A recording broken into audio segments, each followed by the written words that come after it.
नमस्कार प्यारे दर्शकों, मैं सुनीता सिंगल अपने चैनल एस्ट्रोलिंक में आपका हार्दिक स्वागत करती हूँ और शनिदेव से ये प्रार्थना करती हूँ कि वो आपके घर में सुख शांति बनाए रखें। दोस्तों, जैसा कि पिछले एपिसोड में हमने राशियों के बारे में जाना था कि राशियाँ कितने प्रकार की होती हैं, आज मैं आपको बताऊंगी कि ग्रहों के कारकत्व क्या होते हैं।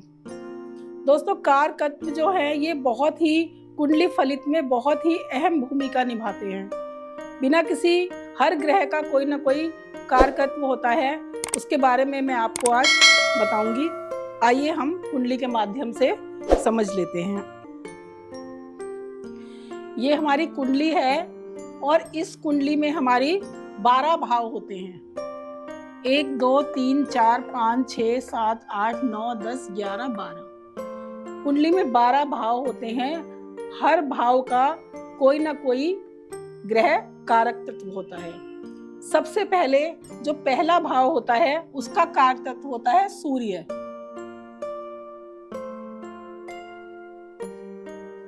उसके बाद जो दूसरा भाव होता है उसका कारक तत्व होता है गुरु। तीसरे भाव का होता है मंगल और चौथे भाव का होता है चंद्रमा और शुक्र। पांचवें भाव का होता है गुरु। छठे भाव का होता है शनि और सातवें भाव का भी, अगर स्त्री की कुंडली है तो गुरु और अगर पुरुष की कुंडली है तो शुक्र, यानी गुरु और शुक्र। उसके बाद आता है 8वां भाव। 8वें भाव का जो कारक तत्व होता है वो भी शनि होता है और 9वें भाव ये होता है 9वां भाव, यानी भाग्य भाव। 9वें भाव का भी कारक तत्व गुरु होता है। उसके बाद आता है 10वां भाव। 10वें भाव का कारक तत्व सूर्य और बुध। 11वें का भी गुरु होता है और 12वें का शुक्र होता है। यानी अलग अलग भाव के अलग अलग कारक तत्व होते हैं। जब भी हम कोई कुंडली फलित करते हैं तो हमें उसमें हमें 3 चीजें देखनी होती हैं। सबसे पहले हम देखते हैं भाव, कि हम किस भाव के बारे में बात कर रहे हैं। जिस भाव के बारे में बात करते हैं उस भाव के अंदर जो राशि होती है उसका जो लॉर्ड होता है वो होता है भावेश। भाव, भावेश और उस भाव का जो कारक होता है, हम उन 3 चीजों को लेकर फलित करते हैं। अगर ये 3 चीजें कुंडली में सही होती हैं तो वो काम हमारा निश्चित ही हो जाता है। लेकिन अगर इन 3 चीजों में से एक भी चीज सही नहीं होती, या किसी पाप ग्रह की दृष्टि होती है, या वो गलत घर में बैठा होता है, तो इससे हमें उस काम को होने में बहुत ही ज्यादा दिक्कतें आती हैं। सबसे जो हमारा जो मुख्य ग्रह होता है कुंडली का वो होता है गुरु। गुरु जो है वो अलग अलग जो ग्रह होते हैं वो अलग अलग चीजों के कारक तत्व होते हैं। जैसे सूर्य है, सूर्य आत्मा का कारक है, सूर्य पिता का कारक है। इसके बाद सूर्य आत्मा है, सूर्य पिता है, सूर्य हमारे आत्मविश्वास का कारक है। उसके बाद गुरु, गुरु ज्ञान का कारक है, गुरु हमें ज्ञान देता है। गुरु संतान का कारक है, गुरु धन का कारक है। उसके बाद आता है मंगल। मंगल भाई का कारक है, भाई बहन का कारक है। उसके बाद आता है चंद्रमा। चंद्रमा माँ का कारक है, मन का कारक है। उसके बाद आता है शुक्र। शुक्र लग्जरी का कारक है। जितनी भी हमारे जीवन में लग्जरी होती है उन सब का कारक शुक्र होता है। उसके बाद आता है शनि। अब शनि जो है वो सेवक है, शनि न्यायाधीश है, शनि न्याय का कारक है। शनि अपने से छोटे जो वर्ग के लोग होते हैं उसका कारक है। उसके बाद फिर गुरु आता है। अगर हम किसी स्त्री की कुंडली देख रहे हैं तो उसमें गुरु कारक होता है। जब तक गुरु की पोजीशन कुंडली में सही नहीं होती तब तक फलित करना बहुत मुश्किल हो जाता है। और अगर हम किसी पुरुष की कुंडली देख रहे हैं तो उसमें शुक्र कारक होता है।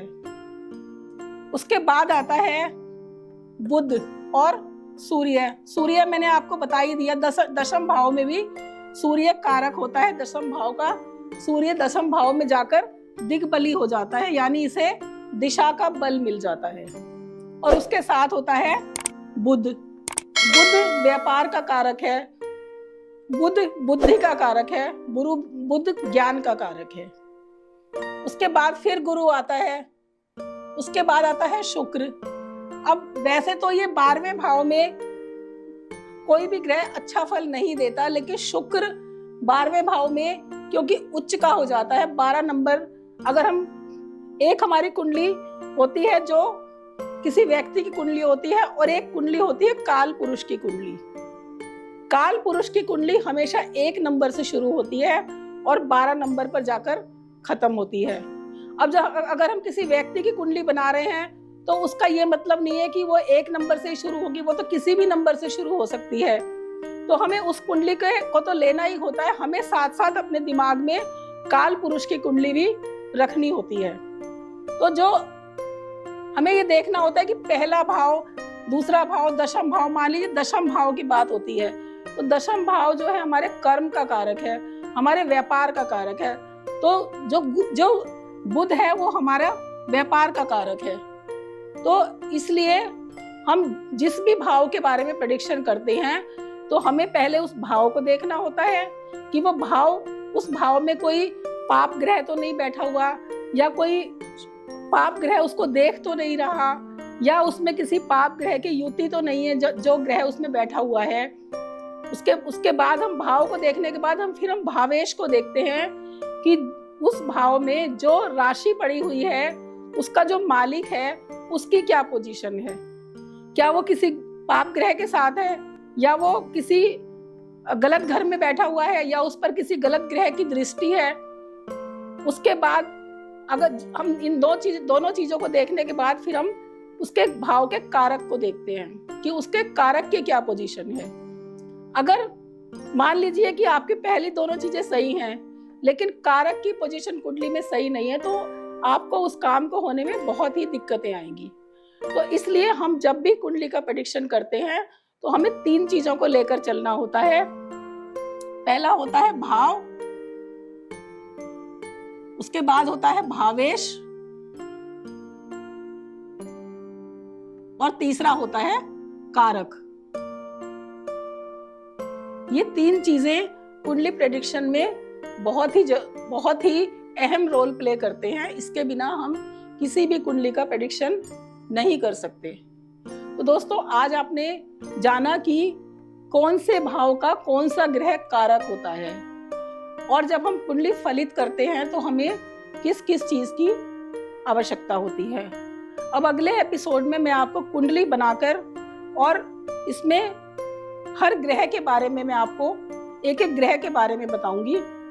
आज की ये वीडियो मैं यहीं समाप्त करती हूँ।